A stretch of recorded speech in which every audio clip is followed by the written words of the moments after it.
मी महादेव साळुंखे राहणार पारे. आता महाराष्ट्रात अशी परिस्थिती आहे की लोकसंख्येच्या आधारावर असणारा तीन नंबरचा समाज मुस्लिम समाज, त्यातील पोटजाती 12 पोटजातींचा त्यात समावेश नाही.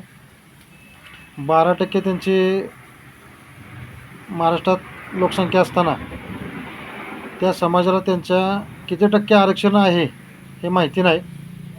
अशी असणारी परिस्थिती आहे. 2 नंबर समाज धनगर समाज म्हणजे 18 ते 20% समाज आहे महाराष्ट्रात, त्यांना 3% आरक्षण आहे. म्हणजे त्यांना 9-10% आरक्षण पाहिजे. मुस्लिम समाजाला 60% आरक्षण पाहिजे. महाराष्ट्रात आज 32-33% मराठा समाज आहे, त्यांना आरक्षण नाही. मग हे आरक्षण जातं आहे कुठे? काय चाललं आहे ह्या महाराष्ट्रात? अशी सध्या परिस्थिती आहे.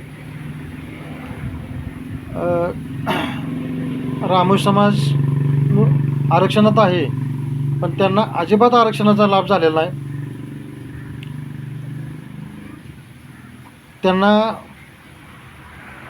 कोणत्याही परिस्थितीत आरक्षणाचा फायदा आजपर्यंत झाला नाही आणि विकासाच्या मूळ धारेपासून ते बाजूला आहेत. त्याच्यासाठी जाती जनगणना झाली पाहिजे आणि सर्वांना ज्याच्या त्याच्या हिस्स्याचं, जिसकी जितनी संख्या भारी उसकी उतनी भागीदारी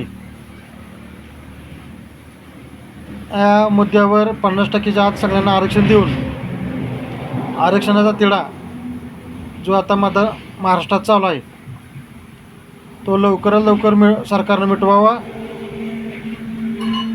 नाहीतर सर्व समाजाला घेऊन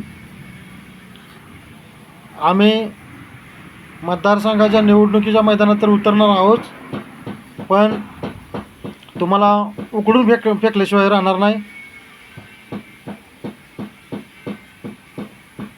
काय लोकांना वाटतंय आम्ही पैशानं दुनिया विकत घेऊ, पैशानं मतदान खरेदी करू, पण सर्वसामान्य जनता ही आजही स्वाभिमानी आहे, कष्टानं खाणारे लोक आहेत.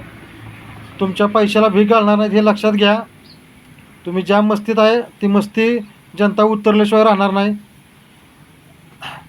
खानापूर आटपाडी आणि विसापूर सर्कलमध्ये सर्व जनता हे आता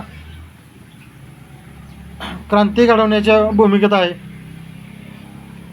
आणि यावेळी आता ह्या मतदारसंघात क्रांती काढल्याशिवाय राहणार नाही. जय हिंद, जय महाराष्ट्र.